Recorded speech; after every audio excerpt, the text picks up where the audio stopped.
এই মায়ের অশ্রুসজল চোখ আর বুক ফাটা আর্তনাদ যে কোনো হৃদয়কে স্পর্শ করে যাবে। বুকে চাপা দিয়ে রাখা হাজারো না বলা কথা আর অসহায়ত্ব নিয়ে জীবন কাটাচ্ছেন তিনি।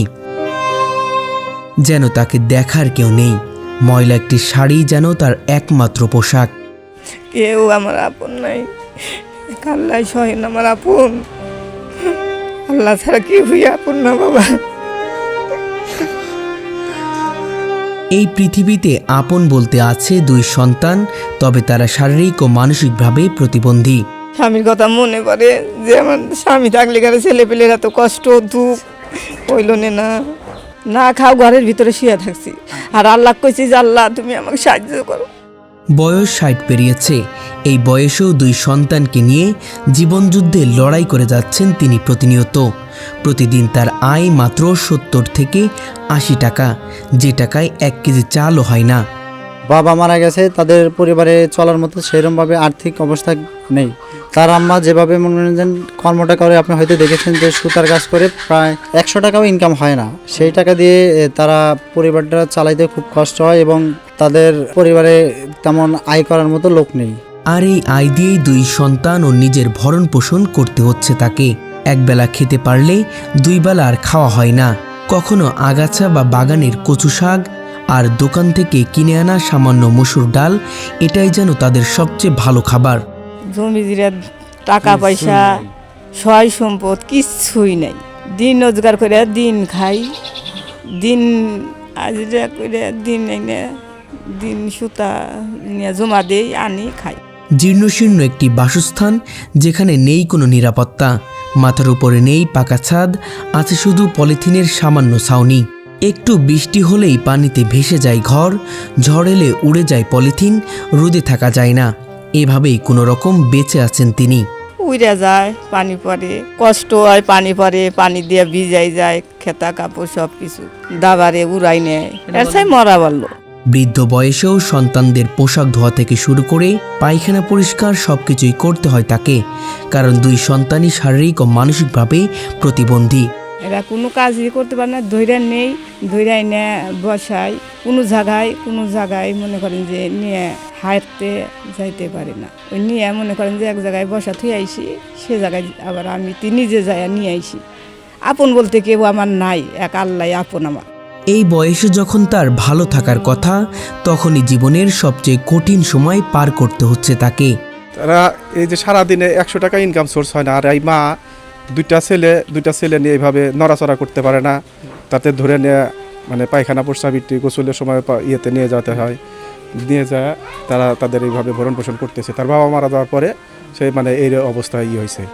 আজ থেকে 16 বছর আগে, যখন 2 সন্তানের বয়স ছিল 10 বছর, হঠাৎ করেই তারা শারীরিক ও মানসিকভাবে প্রতিবন্ধী হয়ে যায়। সেই শোকে তার স্বামীও মারা যান, আর তখন থেকেই শুরু হয় লুৎফা খাতুনের কঠিন বাস্তবতা। আমরা দেখে থাকি যে তাদের পরিবারে অনেক সময় খাবার থাকে না, তারা না খেয়ে জীবনযাপনটা করে। আমরা অনেক সময় কিছু দিতে পারি, আবার অনেক সময় কিছু দিতে পারি না, এই কারণে আমাদের কষ্ট হয়। সন্তানদের প্রতিবন্ধিতা ও স্বামীর মৃত্যু, এই দ্বিগুণ শোক তাকে যেন নিস্তব্ধ করে দিয়েছিল। তবুও তিনি হার মানেননি। প্রতিটি দিন এক কঠিন সংগ্রামের মধ্য দিয়ে পার করছেন। তাহলে তুমি সুস্থ হয়ে মায়ের জন্য কাজ করবা না? হ্যাঁ, সুস্থ হলে মার জন্য কাম করবো। তাই না? হ্যাঁ মা অনেক কষ্ট করে নাকি শুনলাম? হ্যাঁ, কষ্ট করে, আমরাও কষ্ট করি। সন্তানদের মুখে একবেলা খাবার তুলে দিতে ববিনে সুতো জড়িয়ে জীবিকা নির্বাহ করেন তিনি। সকাল থেকে সন্ধ্যা পর্যন্ত কাজ করলে সর্বোচ্চ 80 টাকা থেকে 90 টাকা আয় হয়। তবে অধিকাংশ সময় বিদ্যুৎ না থাকায় আয় নেমে আসে 70 থেকে 80 টাকায়। সেই টাকাতেই সংসার চালাতে হয়। দ্রব্যমূল্যের ঊর্ধ্বগতির এই সময়ে 2 অসুস্থ সন্তানকে নিয়ে কিভাবে জীবন পার করছেন তা সত্যিই ভাবনার বিষয়। এদের তো চলার মতো কোনো গোছ নাই, মানে আর্থিক অবস্থা খুবই নরমাল, চলাফেরা করতে পারে না, খাদ্য খাওয়া করতে পারে না। যে কর্ম করে খায় তাদের প্রতিদিন হয়তো 100 টাকা ইনকাম করতে পারে, কতদিন তাও হয় না, বিদ্যুৎ না থাকলে তাও হয় না। প্রতিটি সময় তার চোখ দিয়ে অনর্গল পানি ঝরে। সমস্ত দুঃখ কষ্ট ভেতরে চাপা দিয়ে প্রতিটি মুহূর্ত পার করেন তিনি। তিনি জানেন এটাই তার জীবন। 70 টাকা চলে বাবা, আল্লাহ পাক চালায়। আল্লাহ করে ভরসা করছি, আমার আল্লাহ সাহায্য করে, আল্লাহ সব কিছুর মালিকানা আল্লাহ। একদিন কাজ বন্ধ হলেই বন্ধ হয়ে যায় খাওয়া। সন্তানদের মুখে ভালো খাবার তুলে দিতে পারেন না। মাছ মাংস কবে খেয়েছে তা মনে নেই তাদের। যেখানে জীবন বাঁচানোই কঠিন চ্যালেঞ্জ, সেখানে মাছ মাংস তো দূরের কথা। না, এর ভিতরে গোস্ত মোস্ত বাজার ঘাট কিছুই করতে পারিনি। খুব কষ্টই আছি, 2 সন্তান না, খুব কষ্টই চলতেছি। গোস্ত কেন লুৎফা খাতুনের স্বামী বেঁচে থাকলে হয়তো এত কষ্ট করতে হতো না। আর 2 সন্তান যদি সুস্থ থাকতো তাহলে হয়তো তিনি হতেন সবচেয়ে সুখী মানুষ। আপনি স্বামী বেঁচে থাকার সময় কি ভালো চলছে? হ্যাঁ, আল্লাহ ভালো, খুব ভালো চালাইছে। আমি কোনো টেনশনও করি না, কিছু করি না। আমি খুব ভালোভাবে চলছি।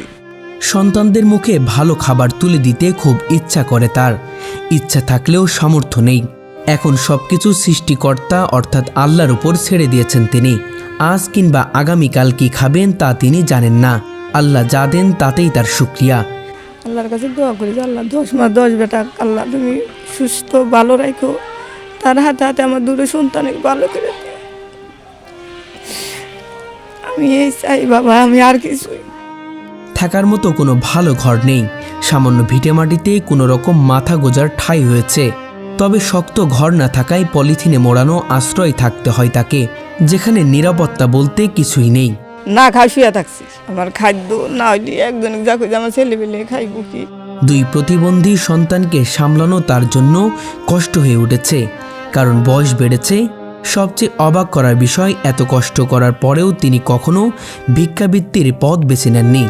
চাইলে মানুষের কাছে হাত পাততে পারতেন, কিন্তু আত্মসম্মান নিয়ে বেঁচে থাকা যায়, এটাই প্রমাণ করেছেন লুৎফা খাতুন।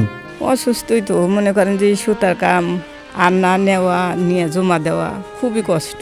সামান্য আয়ে জীবিকা নির্বাহ প্রায় অসম্ভব হলেও সেই আয়ে এখনও লড়ে যাচ্ছেন তিনি। ডাল রান্না করুন, কচু শাক ভাজি করুন, এখন এইভাবেই আল্লাহ পাক চালায়, এইভাবেই চলি।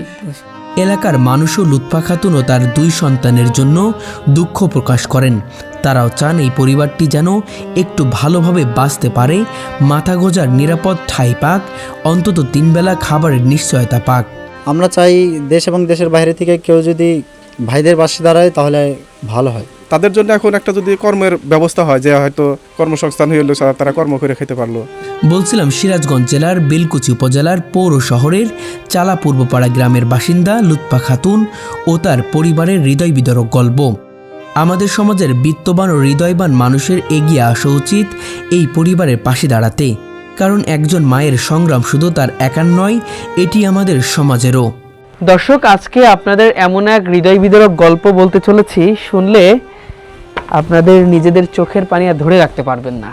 একজন মা কতটা কষ্ট করে তার 2 সন্তানকে লালন পালন করছে, সেই গল্পটা আজকে মূলত আমরা তুলে ধরব।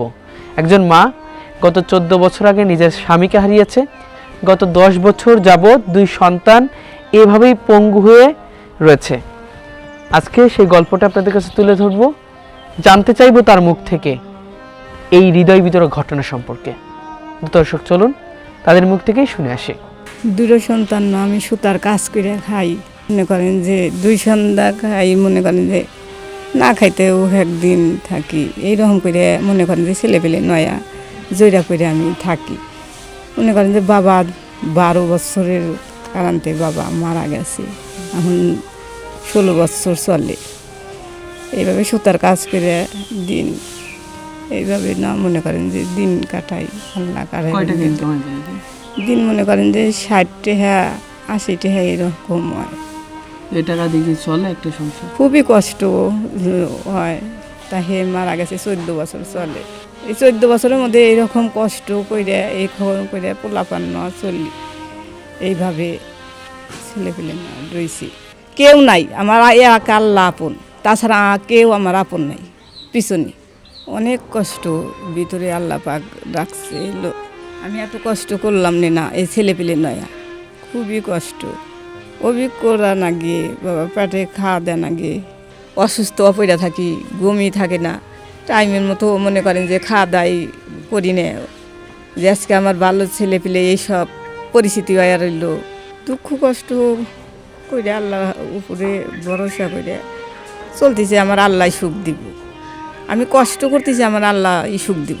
আপনার মা বাবা কেউ বেছে নেই? ভাইরাও খোঁজ না, কেমন আপনি একাই? একাই একাই। ভাবি আল্লাহর উপরেই মনে করেন যে সব কিছু মালিকানা আমার আল্লাহ, ব্যাগ কিছু জমি জায়গা আছে কিনা? না, কিছুই নেই। কিছু নেই। ঘর বাড়ি?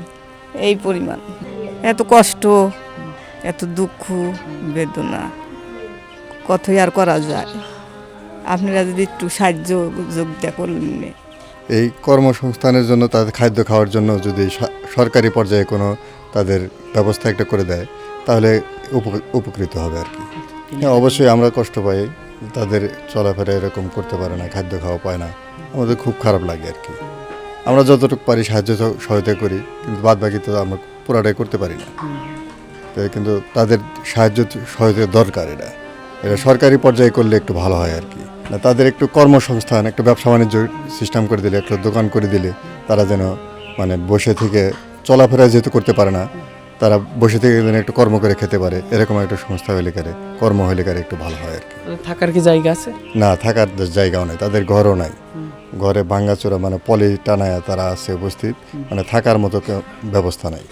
তো এই বিষয়ে যদি একটা ঘরের ব্যবস্থা করে দেয় তাহলে উপকৃত হবে আর কি। আমরা চাই আমাদের এই ভাইদের যদি দেশ এবং দেশের বাইরে থেকে কেউ আর্থিক সাহায্যের মাধ্যমে তাদেরকে একটু চলার ব্যবস্থা করে দেয়, তাদের জন্য ভালো হয়।